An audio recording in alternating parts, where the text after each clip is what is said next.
Come to me, Jesus said, and there we will find rest or comfort of God. Well, sometimes that's a concept that's difficult for us to grasp.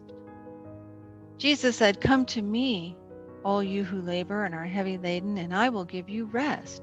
Take my yoke upon you and learn from me, for I am gentle and lowly in heart, and you will find rest for your souls. For my yoke is easy and my burden is light." You will find rest for your souls. Beautiful statement. Rest here, the Greek word used for rest, means permission to stop, permission to cease from striving, to cease from all labor, and find recovery and strength. When Jesus said, "You will find rest for your souls," he meant, I give you permission to rest. I work in a grief share support group, and not long ago, one attendee who was deep in grief cried out in frustration that he had called out to God for comfort, but yet nothing in his life had changed. The pain remained, and I could hear the torment in his cries, because sometimes we in grief share will tell those in grief, cry out to God for comfort and he will comfort you. But we forget that the comfort of God and prayer and faith, those are all very abstract concepts. And if you're a concrete thinker, it's difficult to understand what that means, the comfort of God. So here he was telling us, I've been crying out to God for comfort of my grief, but nothing's changed. Because maybe, I thought, maybe he's a concrete thinker, and it's difficult for him to understand such an abstract concept. So I was going to ask him to describe what God's comfort looks like to him. But then we moved on to a different topic and started watching the videos. So I was going to ask him after the videos, but he was so frustrated that he stormed out of the meeting, and I never saw him again. So I wanted to hear him describe what God's comfort looked like to him.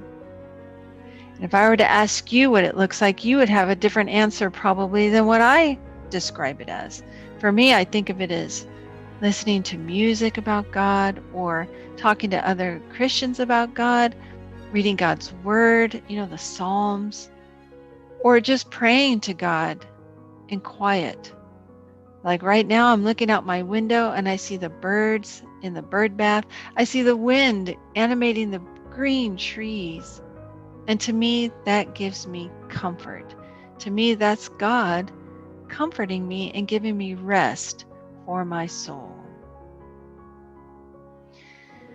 But if I did have a chance to ask that man to describe what God's comfort meant, I have a feeling I know what he would have said.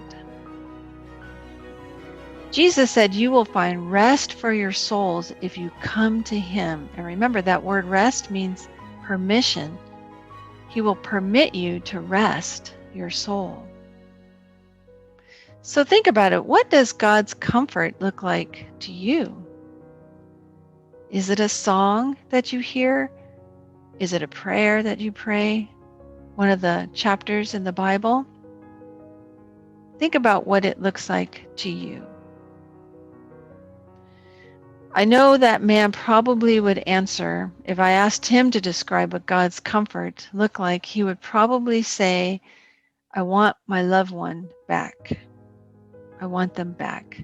I want things to be the way they used to be. And many times we think that's what's best for us if we go backwards in life to the way things used to be. I know that he wanted his wife back, this man at Grief Share. To him, that would mean comfort. That would mean rest for his soul, right? But true rest for our souls means acceptance of what's happening in the present day, right now. And then learning coping strategies to move forward in this journey. In Hebrews, we're told that we are to look unto Jesus, to look forward to the author and finisher of our faith. Jesus said, "Come to me for rest for your souls." He is the good shepherd, and he knows that's what we need. We are also told to let us run with endurance the race that is set before us. Now, I'm a runner, and I run marathons, and I don't think of anyone who at mile 16 in a marathon would want to go back to the starting line and start all over again. No way. Sometimes in the middle of a marathon, you want to stop and walk. That's natural, but I think it's really unnatural to want to go back to the starting line and start that pain all over again. So we must always go forward in acceptance that we cannot go back to the way things used to be. Things are forever changed in our lives. So you will find rest for your souls if you come to Jesus. And for me, that means being in His Word.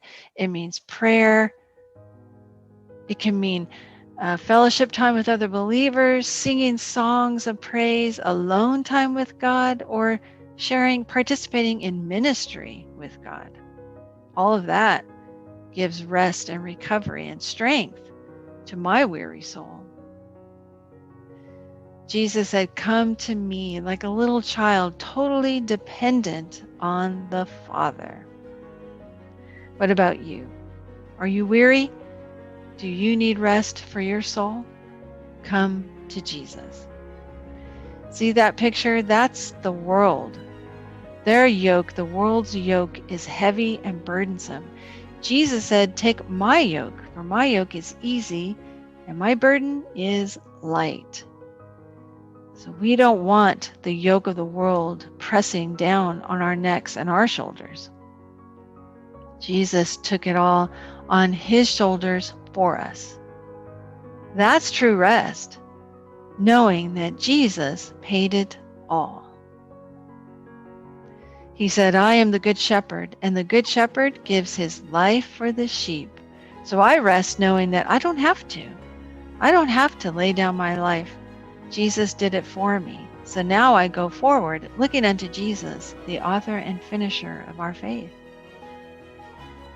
When we live in the past, we will stumble and fall. When we're running a marathon and we're constantly looking backwards, we're going to stumble and fall. If we're driving our car and we're consistently looking in the rearview mirror, we're going to crash. And we will never reach the finish line if we keep going back to the starting line and starting the race over and over again. And worst of all, we will remain injured if we never rest and recover. The world is burdensome, but in Jesus we have rest, true rest for our souls. He is the better rest, better than anything the world can offer. So come to Him for rest for your soul. Accept what's going on in the present day. Don't go backwards. Stay in the present. That's where true recovery from grief is, and rest in Jesus. Experience true rest for your soul, true rest. Knowing God is the greatest thing that could ever happen to us. And if you love Jesus, then you are a child of the living God, and you have that ability to truly rest in Him. So call on Him today for that rest for your weary soul.